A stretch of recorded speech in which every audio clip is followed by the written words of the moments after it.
Good morning all. So today we are going to discuss about cell wall in a bacterial cell.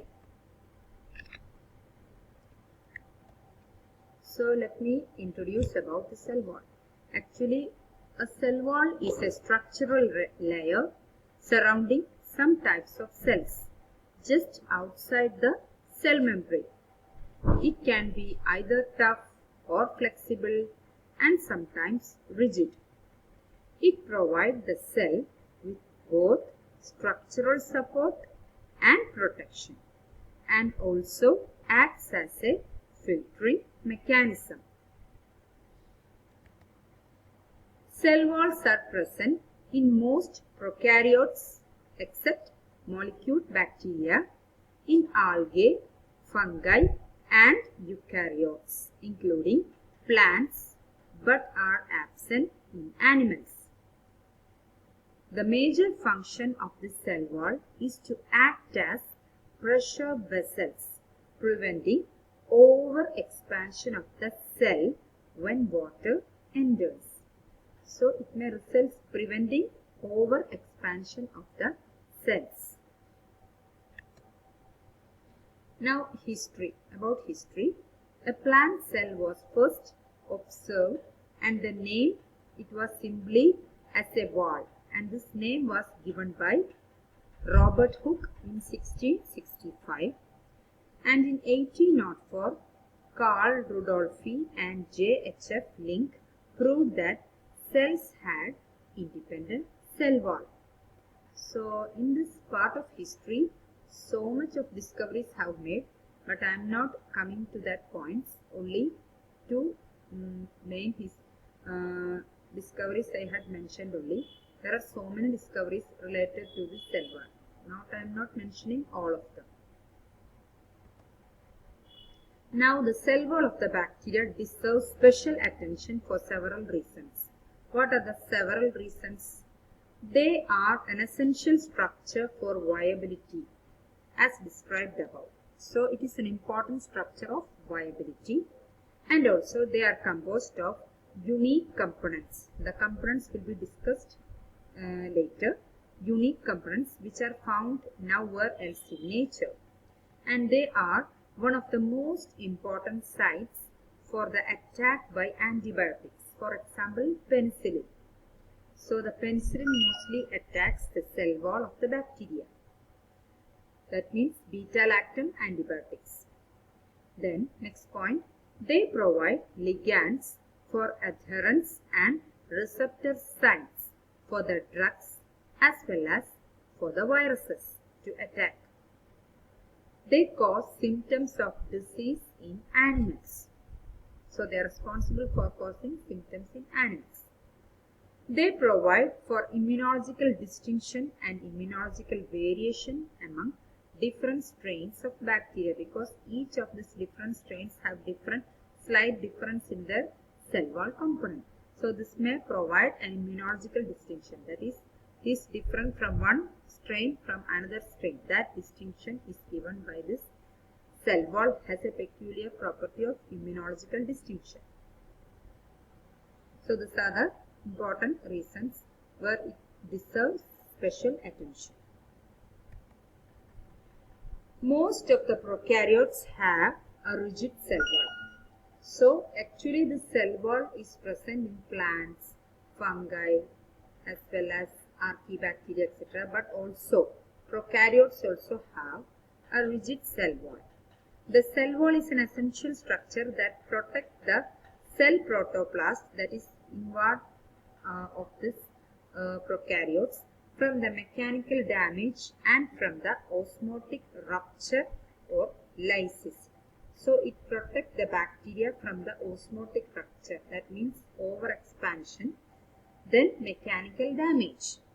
And these prokaryotes usually live in relatively dilute environments, such as that the accumulation of solutes inside this prokaryotic cell cytoplasm sometimes greatly exceeds the total solute concentration in the outside environment. So there is a chance of exceeding the cell size can be expanded at this condition, but Due to the presence of this cell wall, it protects the bacteria from the osmotic rupture. Thus, the osmotic pressure against the inside of this plasma membrane may be equivalent of 10 to 25 atmospheric pressure. Since the membrane is a delicate plastic structure, it must be restrained by an outside wall which is made up of porous, rigid material. So, actually sometimes the osmotic pressure against the inside of the plasma may be equivalent to 10 to 25 atmospheric pressure. So this membrane is very delicate as well as plastic structure, and the structure of this membrane, it is restrained. It consists of outer wall of this cell wall. It is made up of a porous, rigid material, and it has a high tensile strength. Such a material is called murine. Murine is the material which is present in the prokaryotic cell wall, which makes it prevent it from the osmotic rupture. The ubiquitous component of the bacterial cell wall, it is murine. Now the composition. Murine, we have already told about murine. Murine is a unique type of peptidoglycan. So the cell wall component is mainly peptidoglycan. Among this peptidoglycan, murine is a unique type of peptidoglycan, which is a polymer of disaccharides, which is glycan, which is cross-linked with short chains of amino acids. That means D-amino acids. So the murine is a unique type of peptidoglycan, and it is a polymer of disaccharides or glycan. It is cross-linked by short chains of amino acids. Many types of peptidoglycan exist. All the bacterial peptidoglycans contain which type of murine? N-acetyl muramic acid, which is the definite component of murine. N-acetyl. One more is also present. I will describe. The cell walls of archaea may be composed of protein, polysaccharides or peptidoglycan-like molecule, but they never contain this type of murine. This is the main feature that distinguishes the bacterial cell wall from archaebacterial cell wall. That is the presence of murine, which is present in bacteria. Now the backbone of this peptidoglycan molecule, it is composed of, I have already told that murine, it is present.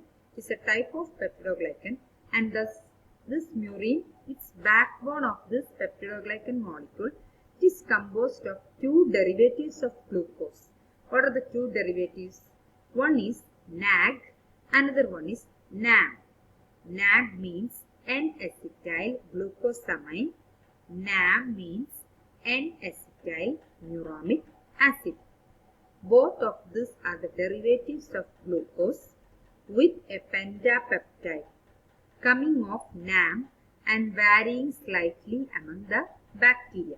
So this can vary from one bacteria to another, this NAM component.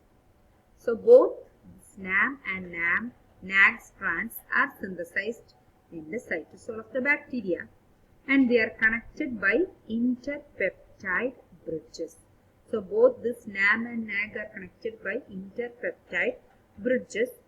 They are transported across the cytoplasmic membrane from the cytoplasm by a carrier molecule called bactoprenol.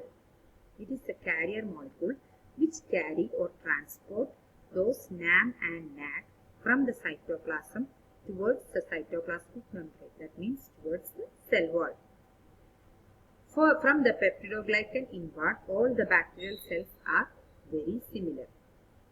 So main distinguishing features between different bacteria can be difference in the cell wall component, which means the difference in the NAG or NAM component.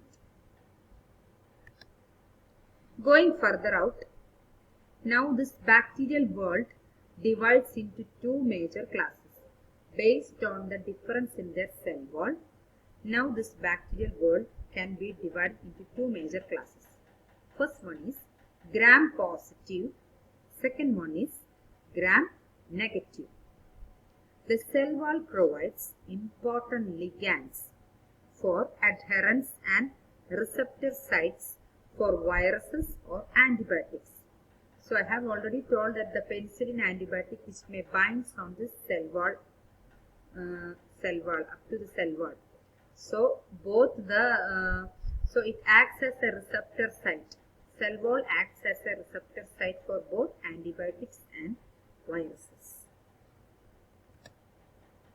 So this is about gram-negative cell wall. So I have already told that two organisms based on this gram-positive cell wall, gram-negative cell wall. So we can discuss how this gram-negative cell wall comes first, then gram-positive cell wall. This is the picture of gram-negative cell wall. In the gram-negative cell bacteria, the cell wall is composed of single layer of peptidoglycan, which is surrounded by a membranous structure called outer membrane. Here, look, this is the single layer of peptidoglycan, and it is covered by an outer membrane which is very thick in gram-negative. So, the cell wall is composed of single layer of peptidoglycan structure, and this gram-negative bacteria do not retain crystal violet. Why? Because their peptidoglycan layer is very thin, but it is capable of retaining the counter stain, which means in the gram stain procedure we are adding first crystal violet, then later after this acid alcohol wash we are later adding another stain, that is called counter stain. So the gram-negative bacteria are capable of retaining the counter stain, which is commonly known as safranin, and it is added after the crystal violet after the acid alcohol wash. The safranin is responsible for giving a red or pink color which can be seen in the gram-negative bacteria. So in the gram staining, I think you have studied in the first year. The gram-negative cell wall, it is very thin. For the gram-negative bacteria, cell wall is very thinner. It means 10 nanometers thick and is less compact than the gram-positive. But it remains strong. Even though it is thin, but it remains strong, tough and elastic to give them shape and protect them against external environmental conditions. The outer membrane of this gram-negative bacteria invariably contains a unique component which is called lipopolysaccharide. So, in the gram-negative bacteria, the most important component, that is, it has a thin layer of peptidoglycan, but outer membrane is very thick, and this outer membrane consists of what? Lipopolysaccharide. And in addition to these proteins, and while looking the figure you can see the lipopolysaccharides along with the proteins and phospholipids, these are seen within the outer membrane, and this lipopolysaccharide molecule is toxic and it is classified as endotoxin. Two types of toxins, that is endotoxin and exotoxin. Endotoxins are mostly produced by gram-negative bacteria. Gram-negative bacteria because it is present within the bacterial cell, and when the bacteria lyses, this toxin is released. That is called endotoxin, which means within the bacterial cell. That is, it is present inside the cell wall. That elicits a strong immune response. So this endotoxin lipopolysaccharide, it is capable of eliciting what? Strong immune response when the bacteria infect either an animal or a human. So, certain infections or disease can occur as a result of the release of this endotoxin.